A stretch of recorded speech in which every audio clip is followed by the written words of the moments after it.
power to do that, which is, according to attorneys that work with us, not true. So she's avoiding it. So wouldn't be the first issue that know, Governor Granholm avoided. I mean, that's letting the Rainbow people Farm, of Michigan Reverend know, whose side she's on.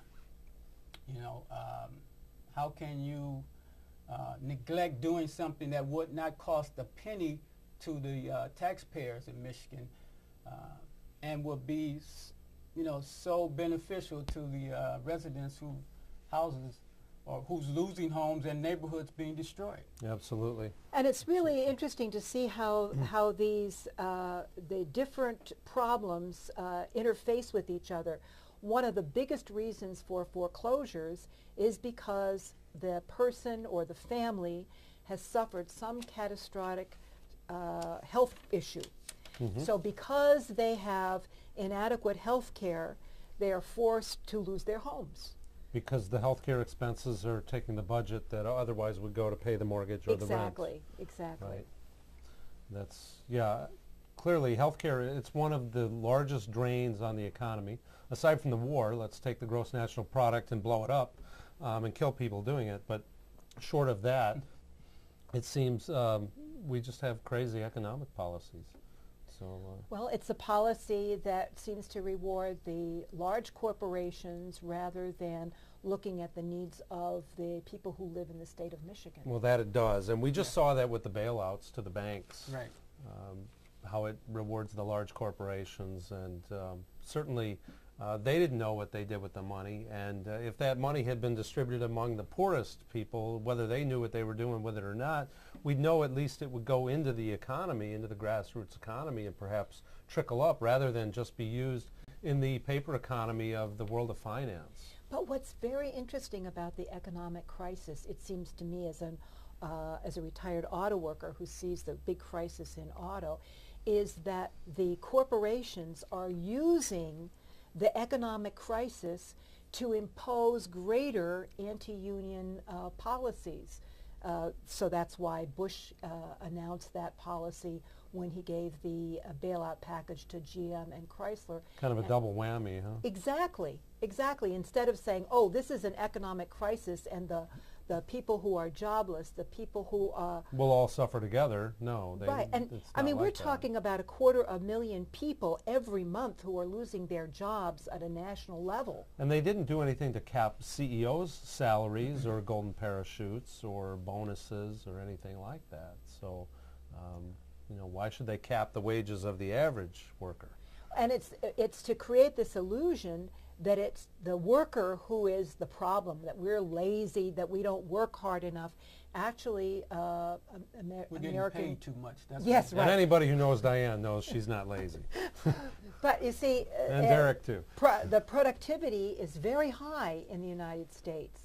What isn't high is that the technology and the productivity has been raised, but workers have not benefited over the last 20 years in any way, whether in higher wages or more time off. For example, why should we be working, so many hours a week? One of the things that could be done is to reduce the work week. Right. Is that a better standard of living when you're working instead of 40 hours a week? Now you're working 55 hours a week or something like that? What about education? In Detroit alone, we've closed maybe 30 or 40 schools. Education is a real problem here in Michigan. Why can't that money be used to open some of these schools back up?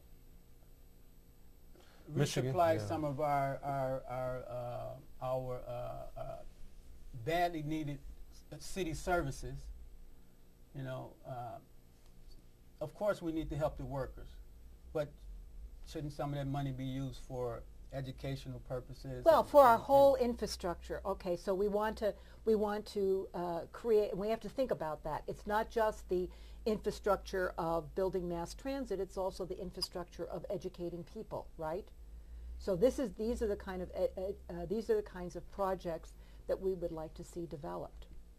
Yes, I agree. And that money should be used for that. Definitely.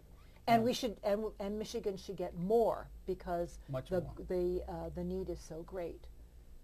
Okay. And I would suggest also that we should try to design committees that have some oversight, and can be transparent, because I think people are afraid, given the cronyism that exists at all levels of government. How can we make sure that this money is well used? Well, it seems to me we can do that by having the consumers and the people who are going to be using that, as well as some of the environmental experts or some of the educational experts, be on these panels to make sure that that money is really well spent. Big issues in the near future. We only have a couple of minutes here, and I don't know if we've covered everything that we could have. Certainly, one of the items we talked about before we went on the air was about the prison budget, and how perhaps there's a lot of room for reform in that through the parole system. I just wanted to mention that. I don't know that we have time to go into that at any great length. If I can just mention, in regard to the medical marijuana proposal, the act, the new Michigan Medical Marijuana Act, there's a lot of money that's being lost by the state where they could have the opportunity to regulate, tax, and license dispensaries, which probably will come eventually. The light will go on that there's a huge market here, that it's not only benefiting the citizens and reducing law enforcement problems, but that it's a huge economic resource, not only for medicine, but for fuel and fiber and food and other products of that nature. Any final words? Well, there are a number of ways that you can be active. There are petitions that are out there. I'm active in an auto caravan group, www.autocaravan.org. You can go onto our website. We're going to be protesting the privatization of water in the Detroit area, and get involved not just by petitioning, but actually getting your body out and setting a new agenda. Very good. Thank you, Diane. And Derek? Well, I'm just going to say, maybe anyone out there who's looking for an alternative to the two-party system, come and join the Green Party. More information about the Green Party is available on the internet at www.gpmi.org. Remember, much of the reason why this economy is in the trouble it is because of the war in Iraq. The Green Party of Michigan has been opposed to the war from the beginning. We remain opposed to the war, and clearly history has borne us out that the war was a bad idea and it was wrong. This is Matthew Abel along with Diane Feely and Derek Grigsby. Thank you for joining me, and thank you for watching.